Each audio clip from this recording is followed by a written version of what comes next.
죄송합니다. 근무 시간에 잠깐. 방금 그 곡 직접 편곡하신 건가요? 지하 3층, 형광등만 웅웅 울리던 밤. 아무도 없는 줄 알았던 주차장 한켠에서 바이올린 소리가 새어나왔습니다. 경비복을 입은 남자는 마치 무대 위 주인공처럼 눈을 감고 활을 그었고 엘리베이터 앞에 여자는 그 순간 그대로 얼어붙었습니다. 이 남자 대체 어떤 이야기를 숨기고 있는 걸까요? 사연 시작 전 무료로 할 수 있는 구독과 좋아요와 함께 어디서 듣고 계신지 댓글로 남겨주세요. 서울 외곽에 있는 대형 복합문화몰 라운스퀘어. 낮에는 사람들로 북적이지만 밤 11시만 지나면 거짓말처럼 조용해지는 곳이었습니다. 지하 3층 주차장은 더 그랬죠. 자동차 몇 대만 덩그러니 서 있고 형광등 소리만 웅웅 울릴 뿐이었습니다. 그 시간에 늘 같은 자리에 서 있는 사람이 있었습니다. 파란 경비복을 입고 어깨가 조금 굽은 남자. 52살 야간 경비원 박현우였습니다. 이제 순찰 한 바퀴만 더 돌면 되겠네.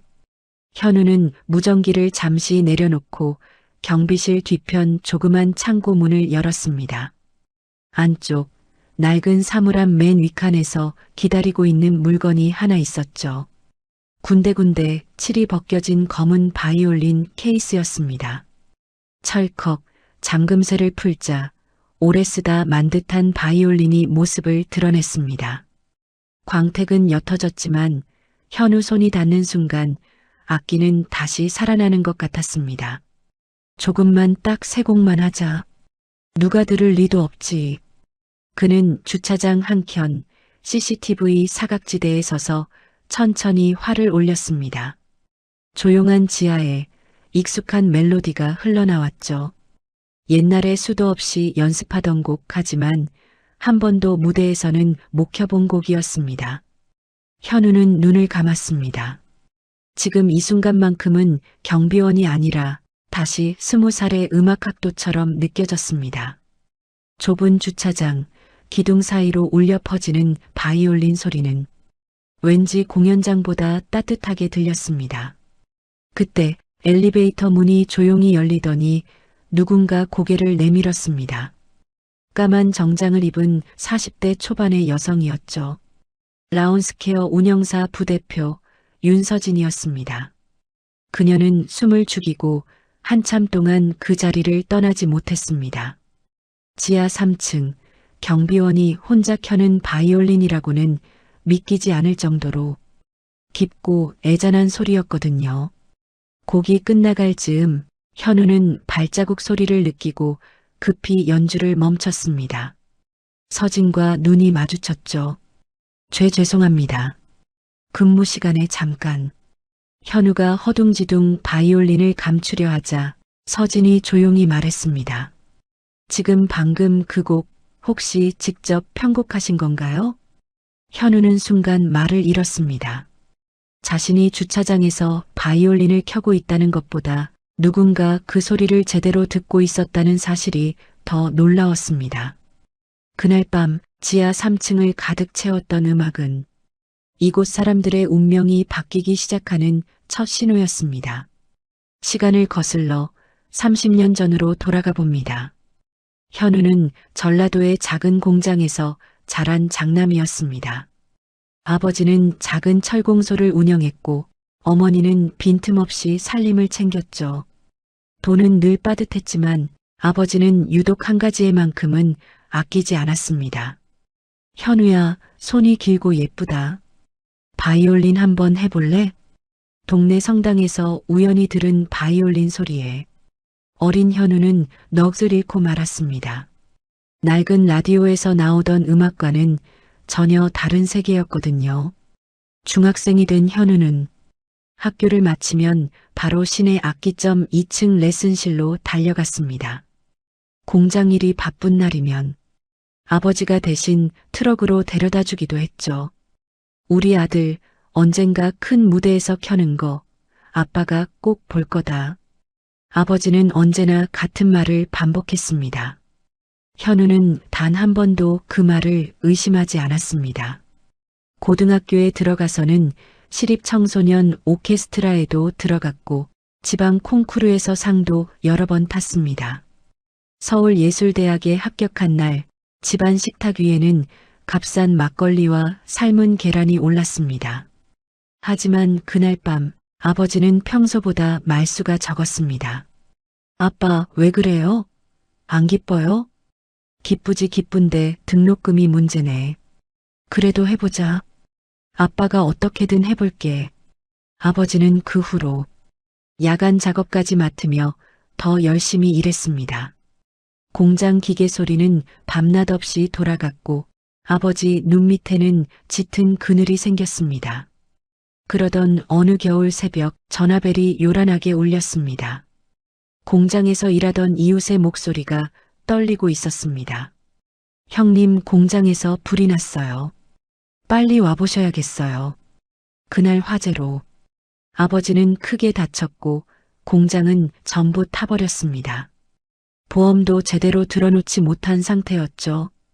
현우야, 미안하다. 대학은 나중에 가면 안 되겠니? 병실 침대에 누워있는 아버지의 손은 예전보다 더 거칠고 마른 느낌이었습니다. 현우는 아무 말도 하지 못했습니다. 그저 고개를 끄덕였죠. 20살 봄, 현우는 입학 통지서를 가방 깊숙이 넣어두고 공사장과 물류창고를 전전했습니다. 어깨와 손목은 점점 딱딱하게 굳어갔고 밤에만 몰래 학교 앞까지 와서 공연 포스터들을 한참 동안 바라보다가 돌아가곤 했습니다. 세월이 흘러 결혼을 하고 아이 둘을 키우며 지방의 작은 경비 일을 시작했을 때 현우의 바이올린은 이미 옷장 깊숙이 들어가 있었습니다.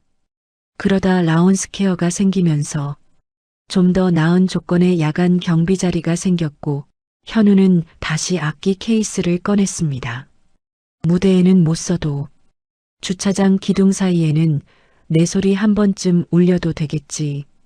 그렇게 시작된 지하 3층의 연주는 아무도 모르게 그러나 조금씩 누군가의 마음에 닿고 있었습니다. 라운스케어 야간 근무는 생각보다 바빴습니다. 술 취한 손님, 소음 민원, 분실물 처리, 그리고 주차비 관련 다툼까지 밤에도 사건 사고는 끊이질 않았습니다. 그래도 그 속에서 현우에게 힘이 되어주는 사람들이 있었습니다. 박경비, 오늘도 그거 켤 거지? 그 슬픈데 좋은 그 곡. 매일 새벽 5시에 퇴근하는 청소반장 이말자 씨는 현우의 첫 번째 단골 관객이었습니다. 키가 작고 허리가 굽었지만 웃을 때 눈꼬리가 예쁘게 접히는 60대 초반의 아주머니였죠. 아이 뭐려. 아줌마도 피곤하신데 시끄럽지 않아요? 시끄럽긴. 그 소리 들으면 허리가 덜 아픈 것 같다니까. 가끔은 외근 나가는 직원이 엘리베이터를 기다리며 잠깐 서서 듣다 가기도 했습니다. 아이 손을 잡고 늦게까지 쇼핑하던 젊은 부부가 아빠, 여기 음악 나와 하며 웃기도 했죠. 하지만 대체로 사람들은 그 소리를 그냥 어디선가 들리는 배경음악 정도로만 여겼습니다. 누가 켜는지 어떤 사연이 있는지 알려고 하는 사람은 많지 않았습니다. 집에서는 또 다른 책임이 현우를 기다리고 있었습니다. 큰아들은 군대에 가 있었고 둘째 딸은 아직 고등학생이었죠. 아내는 마트 계산원으로 일하며 허리와 다리를 혹사하고 있었습니다. 여보, 야간이라 몸은 괜찮아요? 응, 괜찮아. 여기 사람이 많아서 덜 졸려. 그리고 나름 음악도 하고 있잖아. 또 그 바이올린 얘기야? 그래도 좋아요. 당신이 그거 켤 때만큼은 얼굴이 환해지니까. 아내는 농담처럼 말했지만 동시에 진심이기도 했습니다. 현우가 하루라도 현우답게 숨 쉴 수 있는 시간이 그 주차장 바이올린뿐이라는 걸 알고 있었거든요. 어느 날 새벽 딸이 조심스레 말을 꺼냈습니다. 아빠, 학교에서 진로 발표하라는데 나 음악 치료 쪽 하고 싶어. 아빠가 어릴 때 했던 음악 얘기 들으니까 나도 사람 도와주는 음악 하고 싶어졌어. 현우는 순간 아무 말도 할 수 없었습니다. 자신이 못 간 길을 딸이 가겠다고 말하고 있었기 때문이었습니다. 그래, 아빠가 많이는 못 도와도 내가 선택한 길이면 끝까지 밀어줄게. 그 말은 약속이자 다짐이었습니다. 경비실 책상 위 커피 얼룩 옆에는 딸이 가져온 음악치료 관련 전단지가 놓여 있었습니다. 현우는 알지 못했습니다. 지하 3층, 이 주차장에서 켜는 바이올린이 곧 이 건물의 운명을 바꾸는 신호탄이 될 거라는 걸 말입니다. 봄비가 부슬부슬 내리던 어느 토요일, 라운스퀘어에서는 큰 행사가 예정되어 있었습니다. 이 건물 꼭대기 층에 있는 라온 아트홀에서 유명 해외 콜라보 브랜드 런칭 쇼와 클래식 갈라 콘서트가 동시에 열리는 날이었죠. 오늘 방송팀도 들어온대. 실수하면 안 돼.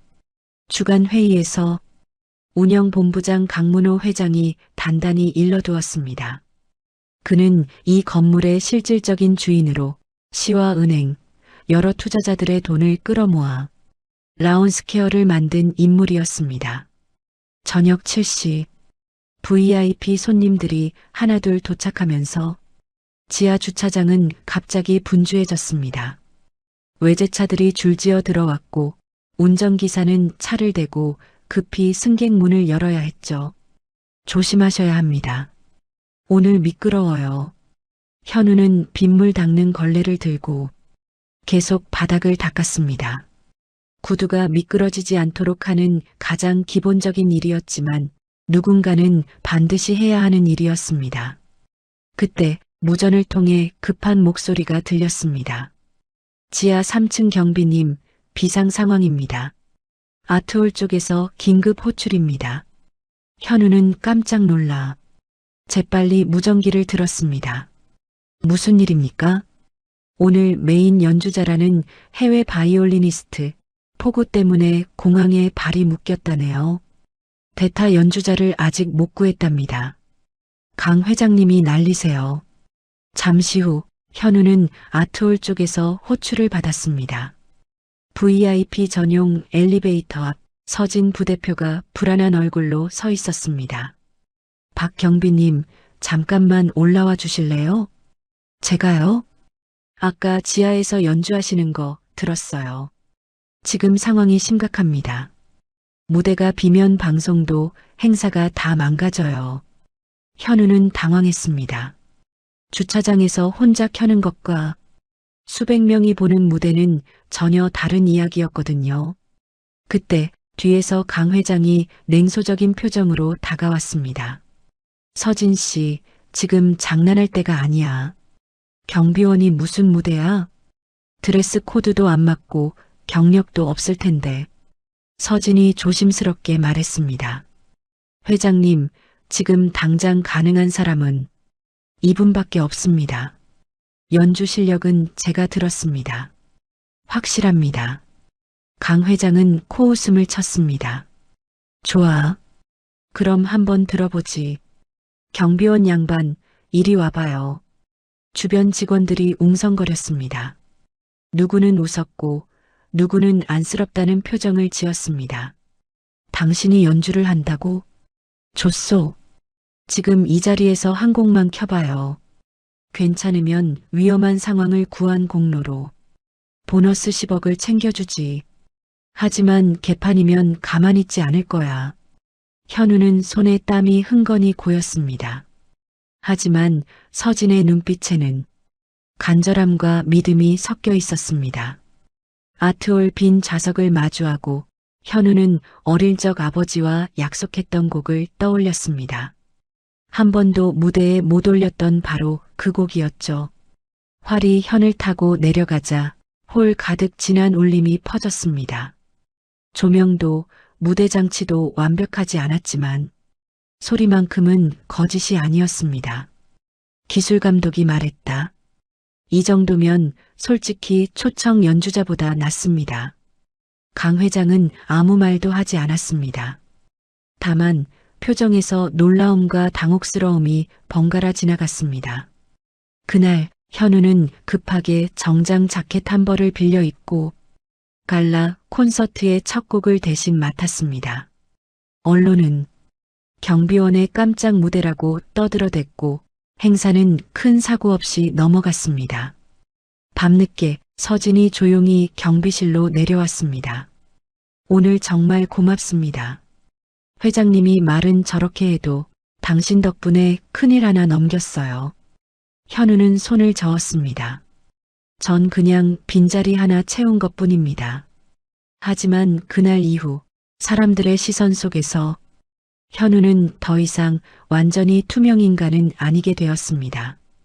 그리고 그건 더 큰 시험의 시작이기도 했습니다. 갈라 콘서트 이후 라운스퀘어에 예상치 못한 변화가 생겼습니다. SNS에서 경비원 바이올리니스트 영상이 퍼지며 건물 이미지가 좋아졌고 주말마다 사람들은 더 많이 찾아오기 시작했습니다.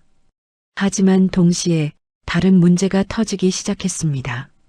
주변 주민들의 민원이었습니다. 밤마다 시끄럽다는 항의가 쏟아집니다. 버스킹도 늘었고 행사도 많아지고 구청 민원 게시판엔 라운스퀘어를 향한 불만 글이 줄을 이었습니다. 시에서는 문화시설 지원금을 계속 줄지 말지 재검토하겠다고 통보했죠. 어느 날 밤 서진이 경비실로 찾아왔습니다. 박 경비님, 혹시 시간 좀 괜찮으세요? 예, 뭐 지금은 괜찮습니다. 서진은 잠시 머뭇거리다가 말을 꺼냈습니다. 시 지원금 심사위원들이 사흘 후에 현장 방문을 합니다. 지금 분위기면 지원이 끊길 가능성이 큽니다. 그러면 이 건물 운영이 크게 흔들려요. 현우가 고개를 끄덕였습니다.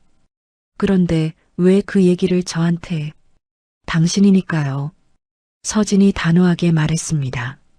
콜라보 공연 한 번으로 사람들의 마음이 바뀐 걸 저는 직접 봤어요. 음악이, 행사가 사람의 마음을 움직이는 걸요. 그래서 부탁드리려고 합니다. 서진은 파일 하나를 내밀었습니다. 48시간 안에 라운스퀘어 주민 상생 음악회 기획안을 만들어 주실 수 있나요? 주민들이 중심이 되는 소음이 아니라 위로가 되는 프로그램이요. 현우는 눈을 크게 떴습니다. 저 전 경비원이고 행사를 기획해 본 적은 없습니다. 하지만 누구보다 현장을 잘 압니다. 어떤 시간이 조용한지, 어떤 가게들 앞에 사람들이 모이는지, 어떤 소리가 불편하고 어떤 소리는 사람들이 잠깐 멈춰 서게 만드는지. 서진은 진지했습니다. 문서 형식은 제가 도와드릴게요. 아이디어와 프로그램 구성이 필요합니다. 그 대신 근무는 그대로 하셔야 해서 시간이 너무 빠듯할 거예요. 48시간. 주차장 순찰과 주말 야간 근무를 하면서 행사 기획까지 해야 하는 시간. 상식적으로는 불가능에 가까운 주문이었습니다. 현우는 잠시 눈을 감았습니다. 그리고 어릴 적 성당에서 작은 음악회를 열었던 기억을 떠올렸습니다. 동네 아주머니, 청소년, 아이들이 함께 올리던 소박한 무대. 사람들은 돈이 아니라 마음 때문에 모여들었었습니다. 해보겠습니다. 현우는 조용히 대답했습니다.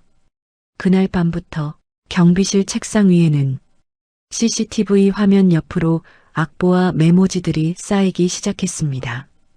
여기 2층 북카페 앞은 아이들이 많이 모이니까 어린이 합창단 무대. 저녁 8시 이후는 주민들이 쉬는 시간이니 악기는 줄이고 현악 3중주로. 주차장 쪽은 소리 줄이고 대신 조명 설치. 말자 아주머니도 의자를 끌어와 앉았습니다. 나도 도울게. 우리 청소팀 언니들 중에 노래 잘하는 사람 많아. 동사무소에서 어르신 합창단도 알아봐 줄게. 48시간 동안 현우는 거의 잠을 자지 못했습니다. 순찰을 돌다가도 마음속으로 음악 흐름을 떠올렸고 집에 돌아가서는 딸에게 조언을 구했습니다. 아빠, 어르신들 오시면 반드시 아는 노래 한 곡씩은 넣어야 해. 새 곡보다 옛날 트로트나 찬송가 편곡 같은 거. 심사 당일 서진은 떨리는 손으로 현우와 함께 만든 기획안을 들고 위층 회의실에 섰습니다. 이건 라운스케어 직원이 아닌 라운스케어 경비원이 만든 음악회 기획안입니다. 현장을 가장 잘 아는 사람이 주민들을 위해 어떤 행사를 제안하는지 한번 봐주셨으면 합니다.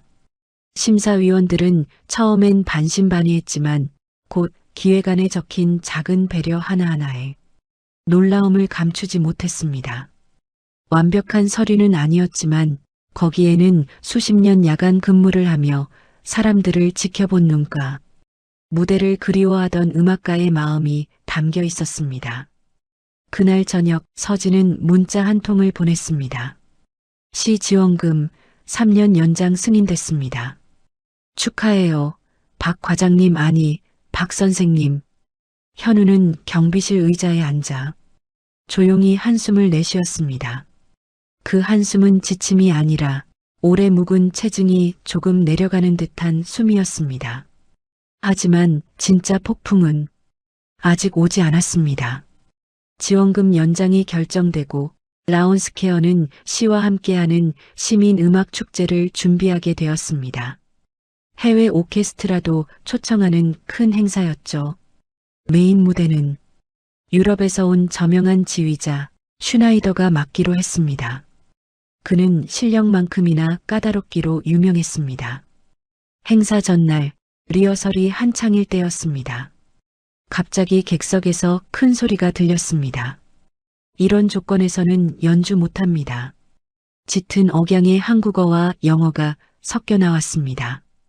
통역을 통해 내용을 듣자 지휘자는 매우 분노한 상태였습니다. 무대 뒤 대기실이 너무 소란스럽다. 연습 시간 배분이 엉망이다. 계약서에 없던 행사 참여를 강요받았다. 강 회장은 얼굴이 불그락푸르락해졌습니다. 아니, 우리가 뭘 그렇게 잘못했어? 외국 사람이라고 너무 예민한 것 아니야? 하지만 문제는 단순한 예민함이 아니었습니다. 문화예술 행사를 그냥 광고 행사처럼 여기던 라운스케어 측의 태도가 계속 티가 났던 겁니다. 서진은 답답한 표정으로 리허설을 지켜보고 있는 현우를 발견했습니다. 박 선생님 혹시 슈나이더 지휘자님께 말씀 좀 드려보실 수 있으세요? 공연계 사정을 저보다 더 잘 아실 것 같아서요. 현우는 망설였습니다. 하지만 곧 지휘자 대기실 앞에서 숨을 고르고 문을 두드렸습니다. 메스터 슈나이더, 잠시 실례합니다. 지휘자는 짜증 섞인 표정으로 돌아봤습니다. 하지만 현우가 조심스레 바이올린 케이스를 들고 있는 것을 보고 눈빛이 잠시 바뀌었습니다. 당신은 경비? 네, 저는 이곳 야간 경비원입니다. 하지만 예전에 조금이나마 오케스트라를 꿈꾸던 사람입니다. 현우는 서툰 영어와 몸짓 그리고 음악 용어를 섞어가며 이곳의 사정을 설명했습니다. 이 건물 사람들 예술을 완벽히 알지는 못합니다. 하지만 많은 이들이 이 공연을 정말 기다리고 있습니다. 이 동네 노인들, 아이들, 아르바이트하는 청년들까지요. 그러면서 조용히 제안을 하나 꺼냈습니다. 혹시 리허설 끝나고 10분만 시간을 주신다면 저와 함께 작은 곡 하나만 맞춰보시겠습니까? 이 건물의 진심을 음악으로 보여드리고 싶습니다. 지휘자는 처음엔 황당하다는 듯 웃었지만 잠시 후 고개를 끄덕였습니다. 좋소. 단 10분. 무대 위 텅 빈 객석을 향해 현우와 지휘자가 짧은 곡을 맞추기 시작했습니다. 현우는 오랜만에 진짜 동료 음악가의 시선을 느꼈습니다. 곡이 끝나자 지휘자는 잠시 생각에 잠겼다가 말했습니다. 지금까지 나는 돈 내고 의자를 채운 관객들만 생각했습니다.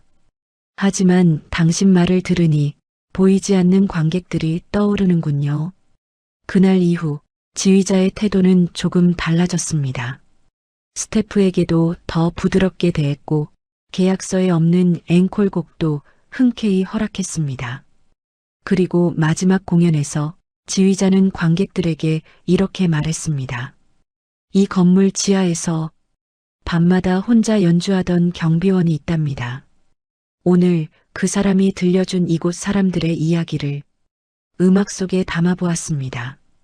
관객들은 이유는 몰라도 왠지 모를 따뜻함에 눈시울이 뜨거워졌습니다. 하지만 이 아름다운 장면 뒤에는 조용히 이를 갈고 있는 사람이 한 명 있었습니다. 바로 강 회장이었습니다. 경비원이 설치고 부대표는 걔를 사람들 앞에 세우고 이 건물 주인이 누군지 잊은 모양이군. 그의 속마음은 곧 더 험한 방향으로 흘러가기 시작했습니다. 음악 축제가 시작되고 라운스케어는 연일 북적였습니다. 하지만 축제가 중반을 지나면서 이상한 일들이 하나둘 생겨났습니다. 첫 번째 사건은 지역 청소년 오케스트라 공연 전날이었습니다. 연습실에서 보관하던 바이올린 몇 대의 줄이 깨끗하게 잘려나간 채 발견된 겁니다. 아이들이 실수로 그런 걸까요? 어느 스태프가 물었지만 현우는 고개를 저었습니다. 칼로 정확히 자른 흔적입니다. 장난이면 너무 악의적이네요. 두 번째 사건은 중요한 합창 공연 악보들이 한꺼번에 사라진 일이었습니다. 복사해 두었던 예비본까지 흔적도 없이 없어졌습니다.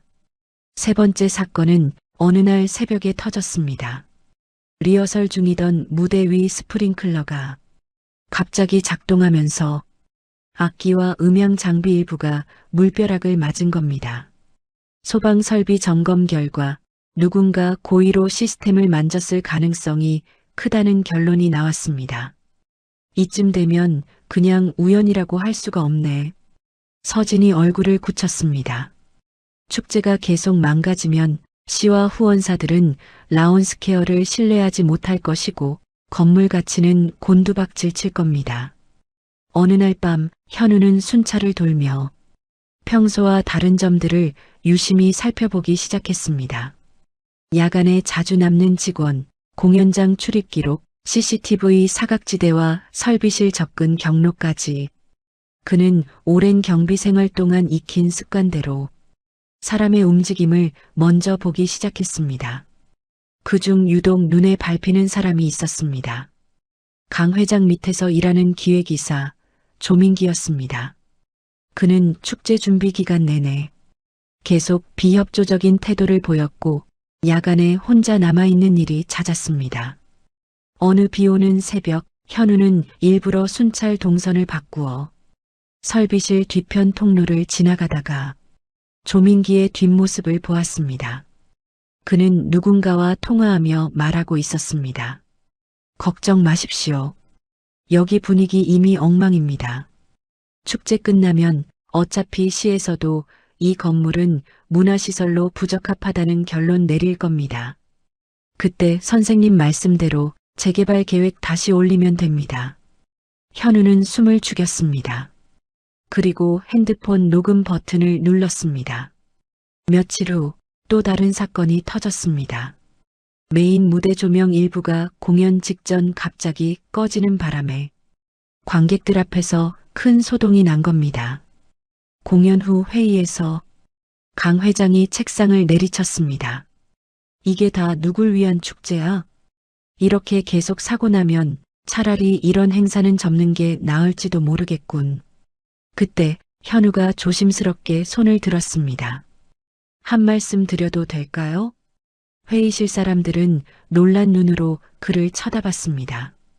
경비원이 이런 자리에서 말을 꺼내는 건 처음 있는 일이었거든요. 현우는 주머니에서 작은 녹음기를 꺼냈습니다. 며칠 전 기획이사님이 통화하시던 내용을 우연히 듣게 되었습니다.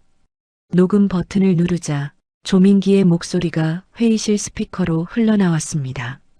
재개발, 분위기 엉망, 축제 끝나면 같은 단어들이 선명하게 들렸습니다. 조민기는 얼굴이 하얗게 질렸습니다. 이건 사생활 침해입니다. 경비원이 뭔데 내 통화를 몰래 녹음해. 강 회장은 눈살을 찌푸렸습니다. 하지만 서진은 차분히 말했습니다. 민기 씨, 그럼 설비실 출입 기록과 스프링클러 조작 내역, 악보 보관함 열림 기록을 같이 확인해 보죠. 결국 며칠 조사 끝에 조민기가 일부 설비 사고와 악보 분실에 직접 개입했다는 증거가 나왔습니다. 그리고 그 뒤에는 건물을 헐고 재개발하려는 어떤 외부 건설사와의 뒷거래가 있었다는 사실도 드러났습니다. 하지만 그건 빙산의 일각에 불과했습니다. 민기는 그냥 심부름꾼일 뿐이야. 서진은 밤늦게 사무실에서 서류를 보다가 낮게 중얼거렸습니다. 이 판을 짠 사람은 따로 있어. 그리고 그 사람은 이 건물의 진짜 주인이지. 그녀의 시선은 강 회장이 앉던 넓은 회장실 문을 향하고 있었습니다. 조민기가 해임되고 건설사와의 비밀 계약 일부가 드러났지만 이상하게도 사건은 중간 간부의 일탈 정도로 조용히 덮이는 분위기였습니다. 생각보다 언론도 조용하네. 말자 아주머니가 수군거렸습니다. 현우는 마음 한켠이 개운치 않았습니다. 큰 판을 짠 사람이 따로 있는데 말단 한 명만 희생양처럼 내보낸 기분이었거든요. 어느 날 밤 현우는 순찰을 돌다가 우연히 회장 전용 주차구역을 지나게 되었습니다. 보통은 새벽까지 비어있는 자리였는데 그날은 검은 승용차 한 대가 서 있었습니다. 조금 떨어진 곳에서 차 안불빛이 새어나왔습니다. 현우는 자세히 보려고 한참 문 쪽을 보다가 운전석 쪽에 있는 노트북 화면을 보게 되었습니다. 차 안에는 강 회장과 어떤 중년 남자가 앉아 있었습니다. 화면에는 해외 투자 펀드, 자물료, 컨설팅 비용이라는 영어가 숫자들과 함께 빼곡히 적혀 있었습니다. 현우는 그때까지의 경험으로 정상적인 회계와 어디선가 본 듯한 수상한 패턴을 어느 정도 구별할 수 있었습니다. 예전에 물류회사 야간 사무 알바를 하면서 회계팀을 돕던 적도 있었거든요. 자, 여기까지 보내면 문화시설 지원금 떨어져도 상관없습니다. 우린 이미 다른 데서 돈을 빼놨으니까요. 차 안에서 강 회장의 목소리가 새어나왔습니다. 현우는 가까이 갈 수 없었습니다. 대신 머릿속에 숫자 몇 개를 새겨두었습니다. 컨설팅 4,800만, 해외 자문 3,200만. 이상하게 끊어진 자리와 반복되는 숫자들이었습니다. 다음 날 서진이 현우를 조용히 불렀습니다. 박 선생님, 혹시 이 서류들 좀 같이 봐주실 수 있나요? 그녀가 내민 것은 최근 2년간 라운스케어의 문화사업 관련 비용 내역이었습니다. 눈에 익은 단어들이 보였습니다. 컨설팅, 자문, 홍보대행. 이게 다 비슷한 시기에 비슷한 금액으로 여러 번 나갔어요. 수신인 회사들을 조회해 봤는데 실체가 없는 곳도 꽤 있습니다.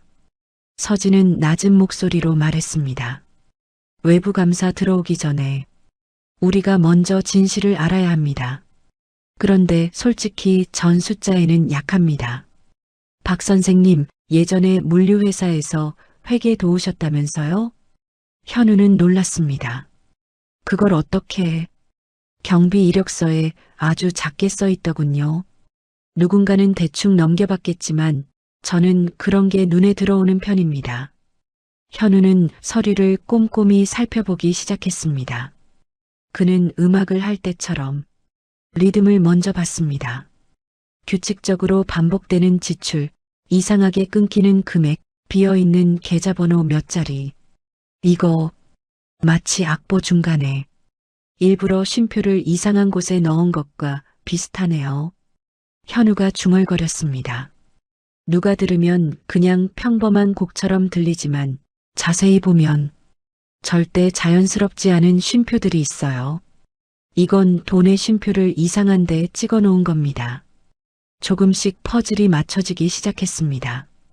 강 회장은 문화시설 지원금을 받으면서도 각종 허위 비용을 만들어 일부를 해외 계좌로 빼돌리고 있었습니다. 재개발 추진 세력과도 연결되어 있었고요. 며칠 후 현우는 우연을 가장해 강 회장과 복도에서 마주쳤습니다. 회장님, 어젯밤에도 늦게까지 수고하셨습니다. 강 회장은 피곤한 표정을 하고 있다가 갑자기 입꼬리를 올렸습니다. 박경비, 요즘 좀 나대는 것 같지 않아요? 공연도 나가고 기획도 하고 회의에서 말을 꺼내기도 하고 전 그저 이 건물이 잘 됐으면 하는 마음뿐입니다.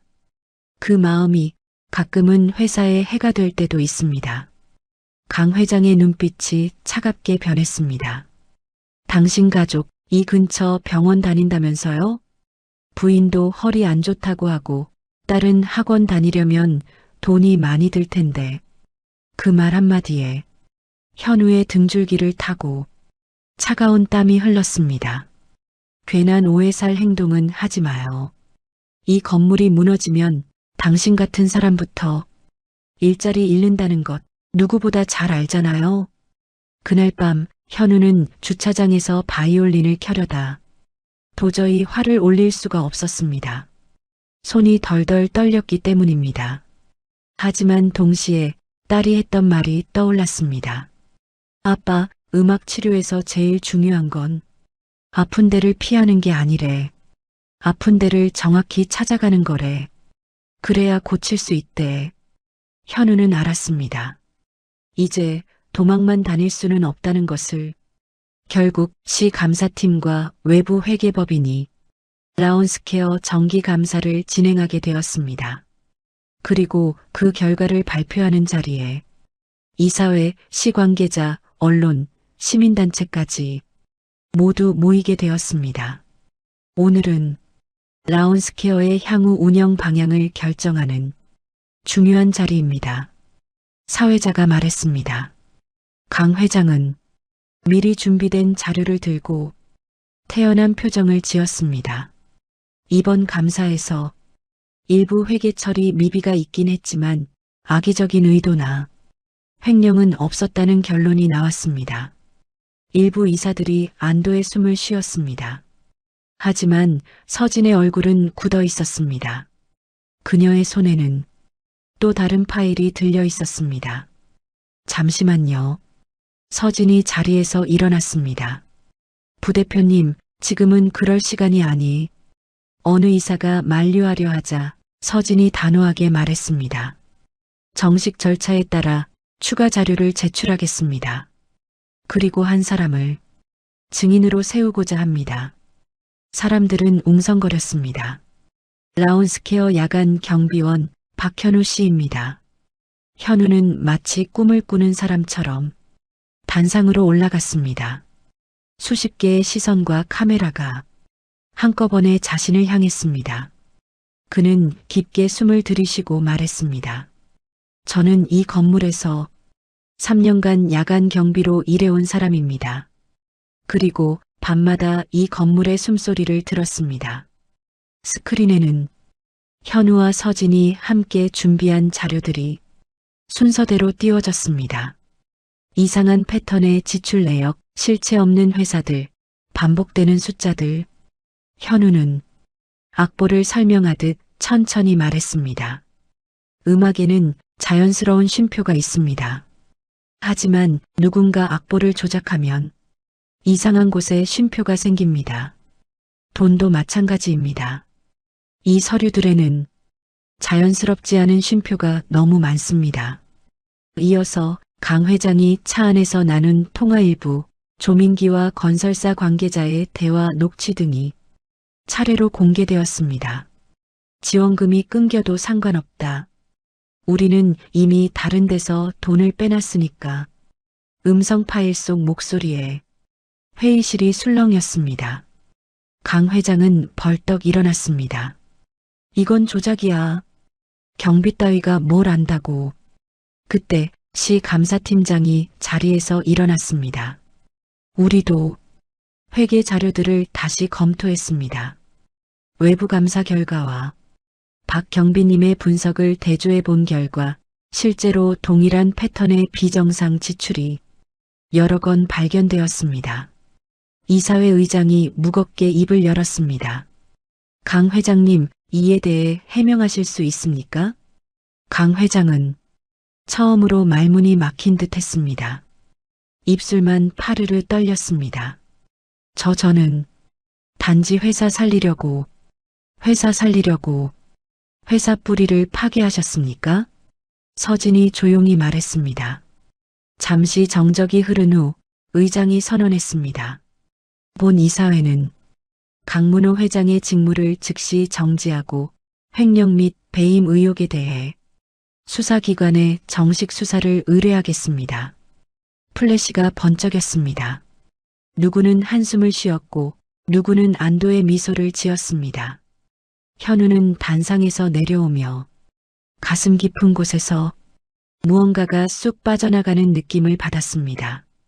하지만 동시에 새로운 무게가 어깨 위에 얹어지는 것도 느꼈습니다. 강 회장은 결국 법정에서 죄를 인정하고 처벌을 받게 되었습니다.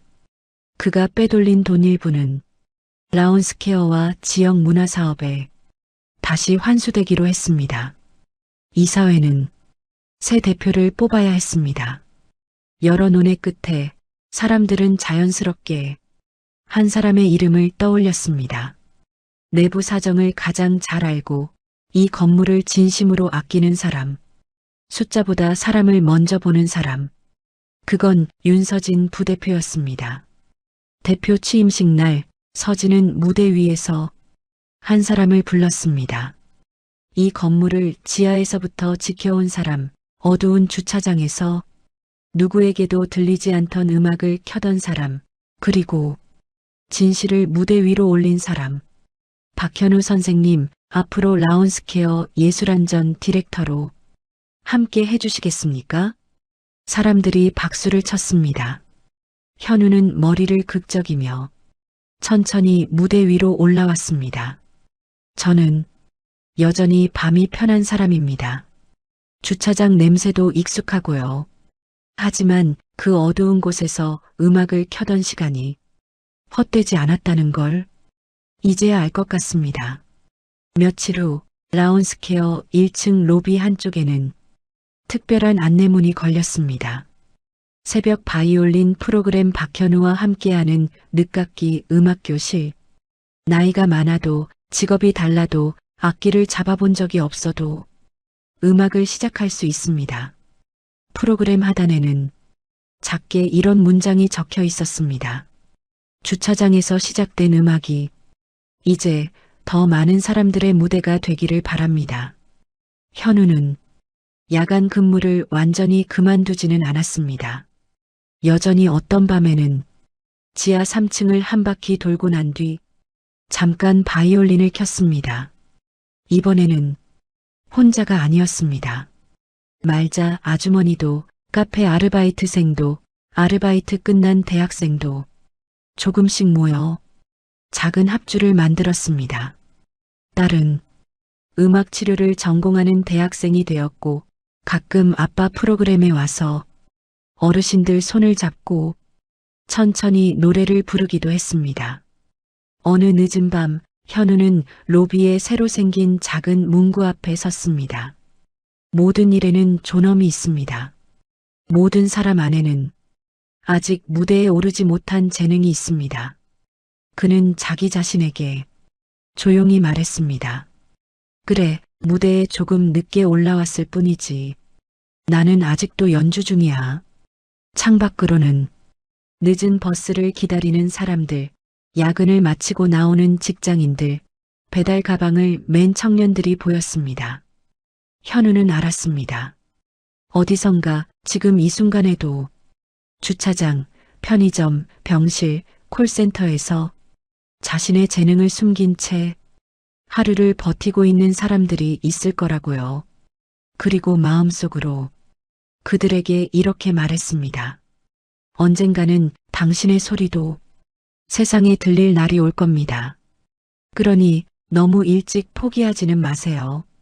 그날 밤 지하 3층 주차장에는 오랜만에 유난히 맑은 바이올린 소리가 울려 퍼졌습니다.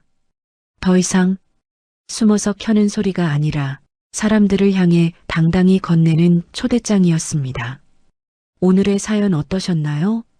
여러분의 비슷한 이야기를 댓글로 나눠주세요. 저의 작은 채널이 여러분에게 조금이나마 위로와 감동이 되었다면 좋겠습니다. 어디서 보고 계신지 댓글 남겨주시면 반가운 마음으로 인사드리겠습니다. 오늘도 시청해주시고 구독해주신 귀한 분들께 깊은 감사를 드립니다. 여러분들의 일상에 행복과 기쁨을 드리고자 노력하는 다복한 인생 이야기였습니다.